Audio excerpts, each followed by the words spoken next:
Hello friends, welcome to our channel Data Access Point. We are here to access every data. আজকে আমরা যে company সম্পর্কে আলোচনা করব সেটা এয়ারস্পেস ইন্ডাস্ট্রিতে বিরাট বড় বিপ্লব এনেছে।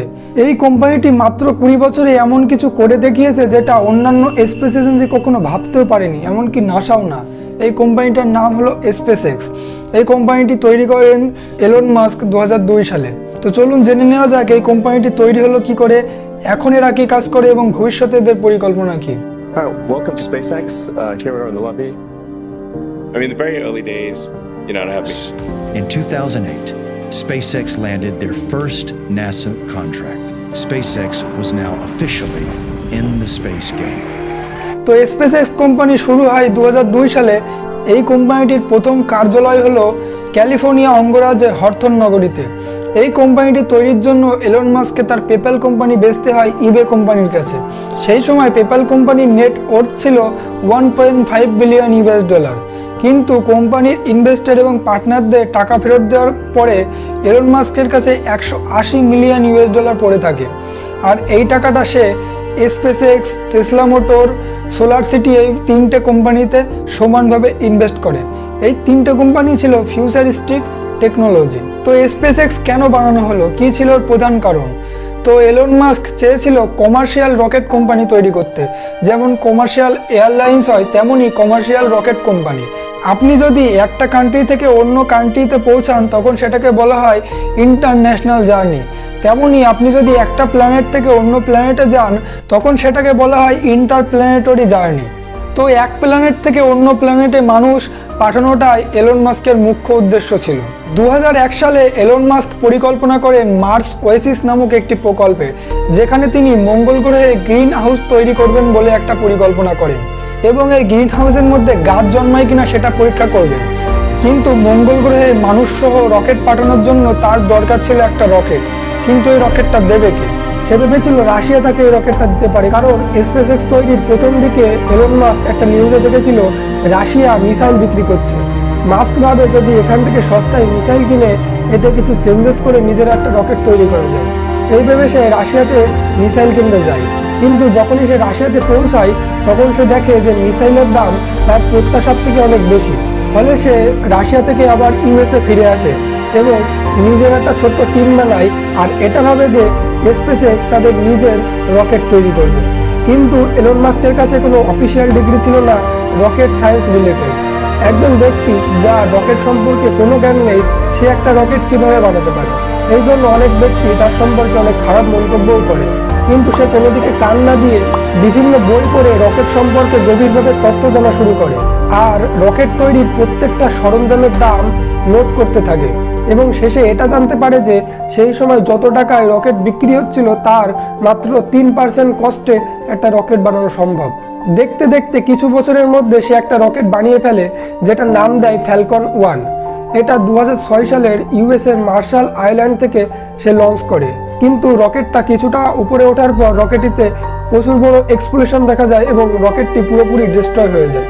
ফলে এলন মাস্ক দ্বিতীয় একটা রকেট তৈরিতে লেগে যায় এবং কিছু মাসের মধ্যে সে রকেটটা বানিয়ে ফেলে এবং ওই রকেটটা 2007 সালে লঞ্চ করে। কিন্তু এই রকেটটাও কিছুটা উপরে উঠে প্রচুর বড় এক্সপ্লোশন দেখা যায় এবং এই রকেটটাও পুরোপুরি ডিস্ট্রয় হয়ে যায়। পরপর দুবার রকেট লঞ্চ ফেল হয়, কিন্তু এলন মাস্ক কোনো আশা ছাড়েনি এবং সে তৃতীয় রকেট তৈরিতে লেগে যায় এবং দেখতে দেখতে কিছু মাসের মধ্যে সে তৃতীয় রকেটও বানিয়ে ফেলে এবং 2008 সালের প্রথম দিকে সে এই রকেটটি লঞ্চ করে। আগের দুটো রকেটের থেকে এই রকেটটা একটু ভালো ছিল, কিন্তু রকেটটা একটু বেশি উপরে ওঠে এই রকেটটিতেও প্রচুর বড় এক্সপ্লোশন দেখা যায় এবং রকেটটি পুরোপুরি ডিস্ট্রয় হয়ে যায়।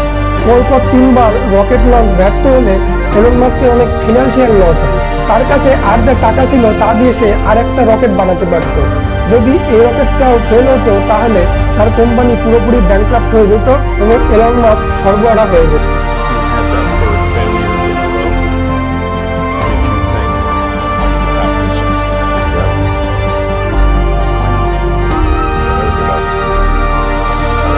কিন্তু এমনটা হয় না। 2008 সালের শেষের দিকে সে ফোর্থ লঞ্চ করে এবং এই লঞ্চটা একটা সাকসেসফুল লঞ্চ হয় এবং তারপরই নাসা স্পেসএক্সকে $1.2 বিলিয়ন স্যাটেলাইট লঞ্চের কন্ট্রাক্টও দিয়ে দেয়। Big contracts to SpaceX and then Orbital Sciences to fly the space station. NASA brought capital to the company at a time when it was absolutely critical for us. তো SpaceX এমন একটা company তৈরি হয় যারা নিজেদের ক্ষমতায় নিজেদের rocket মহাকাশে পৌঁছায়। তো আজকের দিনে এরা কি কাজ করে?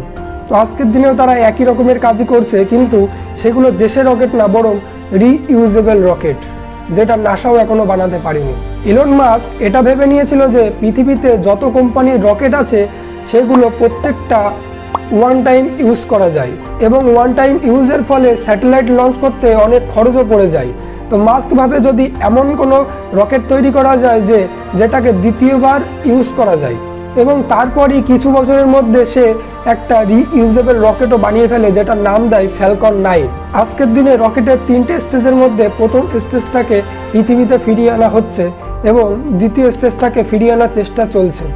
এরপর SpaceX একটা নতুন মিশন লঞ্চ করে, যেটাকে আমরা স্টারলিংক নামে জানি, যেটা সমস্ত পৃথিবীতে ইন্টারনেট পরিষেবা দেবে। এই স্টারলিংকের ওপর খুব দ্রুত গতিতে কাজ চলছে, খুব তাড়াতাড়ি এটা সমস্ত পৃথিবীতে ইন্টারনেটের পরিষেবা প্রদান করবে।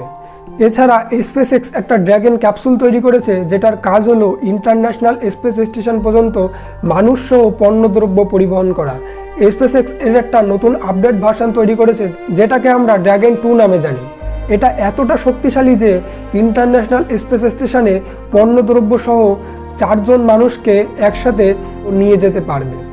তো SpaceX এখন কাজ করছে তাদের নতুন মিশনের উপর, যার নাম হলো স্টারশিপ।